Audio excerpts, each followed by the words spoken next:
Do परिवार की कहानी। चैनल पर सब्सक्राइब करना ना भूले। एक छोटे गांव में एक गरीब परिवार और एक अमीर परिवार रहता था। गरीब परिवार का पुत्र बहुत मेहनती था। वह दिन रात मेहनत करता और उसका दिल साफ था। वह अपने परिवार के साथ प्रेम और सम्मान से रहता था। एक दिन गरीब परिवार को एक गहरी मुश्किल में फंसना पड़ा। उनके पास खाने का सामान भी नहीं था। तभी अमीर परिवार को ये सब कुछ पता चल जाता है, लेकिन वो लोग उन्हें मदद करने की जगह उनके मजाक बनाकर पूरे गांव में ये बातें फैला देते हैं। लेकिन गरीब परिवार ये बातें जैसे तैसे करके टाल देते हैं और अमीर परिवार हमेशा अपनी गाड़ी अपने गहने गरीब परिवार को दिखाने आ जाते थे। लेकिन गरीब परिवार दिन रात बहुत मेहनत करते थे।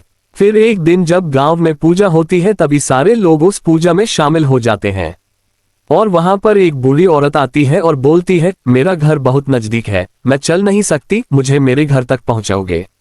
लेकिन अमीर परिवार का बेटे उस बूढ़ी औरत का मजाक उड़ाता है और उनकी मदद नहीं करता। लेकिन गरीब परिवार का बेटा बहुत अच्छे दिल का होता है और वो उन्हें वहां तक पहुंचा देता है। और वो बूढ़ी औरत उसके तोहफे के नाम पर एक सोने की बोतल देती है, लेकिन वो लेने से इनकार करता है। फिर वो बूढ़ी औरत जबरदस्ती उसको दे देती है।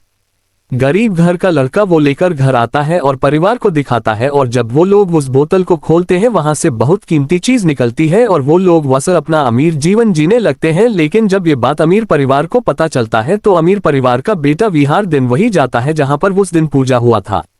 एक दिन वहां पर वो बूढ़ी औरत दिख जाती है और उसके हाथ में वैसे ही सोने की बोतल होती है जैसे वैसे उस गरीब घर के लड़के को मिली थी। फिर वो उस बोतल बूढ़ी औरत के हाथ से छीन लेता है और बहुत खुश हो जाता है। लेकिन जब वो घर जाके उस बोतल को खोलता है, वाला से काला धुआं निकलता है और उस धुएं से आवाज आती है कि तुम लोग बहुत लालची और बुरे लोग हो, इसीलिए तुम लोगों के घर अब कभी लक्ष्मी नहीं आएगी। फिर उस दिन से धीरे धीरे उन लोग के सारे दौलत घटते ही जाते हैं और उन्हें सबक मिलता है।